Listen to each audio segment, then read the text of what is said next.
E é assim que eles procedem e voltam por outro caminho. E o que é que eu quero dizer para vocês? Que todo aquele que busca encontra. É todo aquele que tem sensibilidade para identificar sinais da graça de Deus, mesmo quando o indivíduo, e sobretudo quando o indivíduo não tem Bíblia, não tem conhecimento, não tem informação, mas tem olhos abertos, tem sensibilidade. Eu tenho encontrado milhares de pessoas no curso da minha vida vindo me procurar sem saber nem quem eu era, nem o que eu tinha a dizer. E que me disseram, em sonho, Deus me mandou procurar um rapaz chamado Caio, como quando eu era jovenzinho em Manaus, começando a minha vida de pregação. Pelo menos uns 3 ou 4 episódios idênticos a esse aconteceram. É a mesma realidade de que Jesus sabe quem eu sou. E sabe quem são aqueles que estão procurando a ele, sem saberem como achá-lo. E aí, como eu estava ali recém-convertido, ele falou com essas pessoas, procurem um rapaz chamado Caio. E teve um deles que não sabia onde eu morava e parou o carro me procurando na cidade. Parou o carro na porta da minha casa e perguntou a alguém que ia passando, escuta, você sabe aonde mora um jovem pregador do evangelho chamado Caio? Aí a pessoa ficou gargalhando e disse, você parou na garagem da casa dele, é só abrir a porta e entrar. Ele deve estar por aí. Eram 9h30 da noite. É como o Espírito Santo, o anjo falando a Cornélio, o romano, líder romano, centurião de Cesareia Marítima, lá no Mediterrâneo, grande palácio imperial construído por Herodes o Grande para servir os imperadores e os cônsules e os governadores e todos aqueles que eram autoridades romanas na Palestina, um lugar extraordinário, um porto dos mais sofisticados.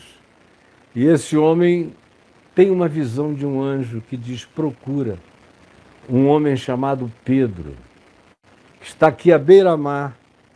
Se vocês andarem vários quilômetros na direção sul, até a cidade de Jope, e baterem procurando por um homem chamado Simão o Curtidor, vocês vão encontrar com Simão Pedro.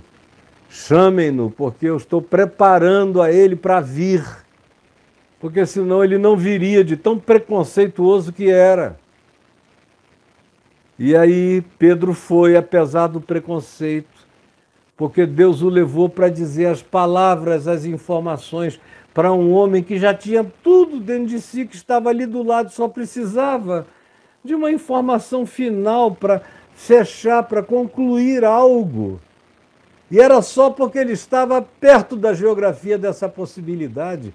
Porque se ele estivesse longe, absolutamente longe, para além dos oceanos, para além dos encontros humanos possíveis e passíveis de acontecer naquele tempo, Deus teria falado tudo a si mesmo. E a obra estava feita. Porque eu tenho o privilégio de anunciar, eu tenho o privilégio de pregar, eu tenho o privilégio de ir, eu tenho o privilégio de dizer para o mundo inteiro. Agora, se eu não quiser mais ir, se ninguém quiser mais ir, se ninguém quiser falar, Deus não está sem testemunho. A sua palavra, diz o Salmo 19, recuperada por Paulo, aparentemente fora do contexto, em Romanos 10, porque no Salmo 19 ele está falando da criação se comunicando com Deus. E lá em Romanos 10 ele usa a voz da criação, sem som, sem palavras, sem língua, como um poder do Logos, um poder da palavra, da razão de Deus, de falar ao coração de qualquer ser humano, mesmo que não tenha informação nenhuma, a sua voz se faz ouvir por toda a terra, e as suas palavras, sem códigos linguísticos, são discernidas até os confins do mundo. Que coisa maravilhosa essa liberdade divina de ser Deus. E esses homens são os representantes perfeitos daquilo que Abraão viu no capítulo 17 de Gênesis, que é um rei chamado Melquisedeque, que ele reconheceu que era sacerdote do Deus Altíssimo, maior do que tudo, maior do que ele, maior do que toda a consciência dele, a quem Abraão deu o dízimo. E o escritor de Hebreus diz que é o inferior que traz o dízimo ao superior. Portanto, Abraão reconhecia que aquele homem era sacerdote de uma coisa muito maior do que ele próprio Abraão entendia. E o reconheceu como servo supremo do Deus Altíssimo, cujo nome significava Rei de Justiça e Rei de Paz. É a mesma coisa que Davi faz, quando diz que aquele que viria da descendência dele seria sacerdote supremo sobre tudo, sobre todos, seria sacerdote universal, não segundo a ordem dos levitas, da religião, de Moisés. Essa ruptura foi estabelecida. Ele seria sumo sacerdote segundo uma ordem que não existia em Israel, segundo a ordem de Melquisedeque, do sacerdote do Deus Altíssimo, que era um mistério para a religião de Israel. Aí você vai mais adiante e você encontra os apóstolos de Jesus aludindo a isso, dizendo, olha, vai chegar o dia em que a gente vai saber como Deus falou com todo mundo que ele quis falar, quando se abrirem os segredos do coração. Aí você tem a Epístola aos Hebreus, que advoga da primeira palavra até a última, o fato de que aqueles indivíduos estavam voltando atrás, estavam deixando de ser hebreus, cuja palavra decorre da expressão hebraica aipuru, que significa aquele que anda adiante, que cruza, que prossegue, que não para. É o que vai montando acampamento para frente, para frente, para frente e adiante. Não retrocede. Como o escritor de Hebreus diz, nós, porém, não somos dos que retrocedem. Mas aqueles aos quais a epístola estava sendo escrita estavam retrocedendo para o judaísmo, para os sacrifícios, para bodes e para touros, para as liturgias vencidas, completadas, consumadas, realizadas por Jesus na cruz, de uma vez para sempre. E Hebreus vai repetir isso de uma vez para sempre. O tempo todo, não precisa mais repetir, isso já acabou. Acabou. Já acabou. E aí ele diz, olha, os anjos são menores. Quem trouxe revelação a Moisés foram anjos, mas esse aqui é maior do que os anjos. O Josué não foi aquele que deu descanso, entraram na terra e continuaram em guerra.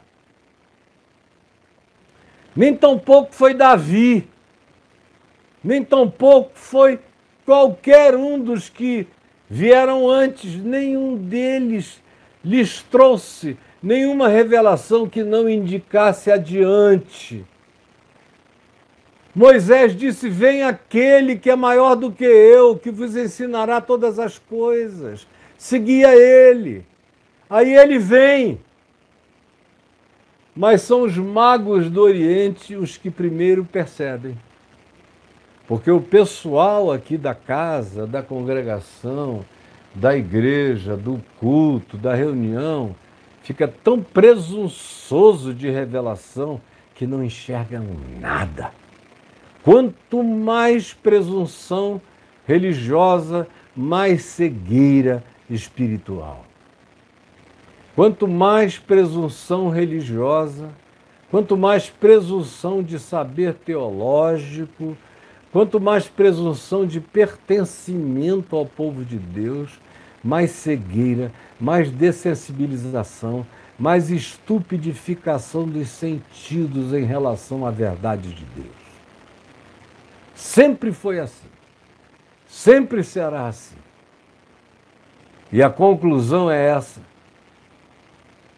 O ministério de Jesus, que de acordo com a Epístola aos Hebreus é segundo a ordem de Melquisedeque, é o que diz Hebreus, é segundo a ordem de Melquisedeque, porque ele não era da tribo de Levi, ele não tinha nenhuma razão para ser sumo sacerdote em Israel. Ele não fazia parte do pedigree sacerdotal israelense.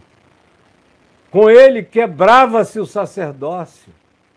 E o escritor aos Hebreus diz, ora, quando se muda o sacerdócio, com tal mudança se muda também a lei.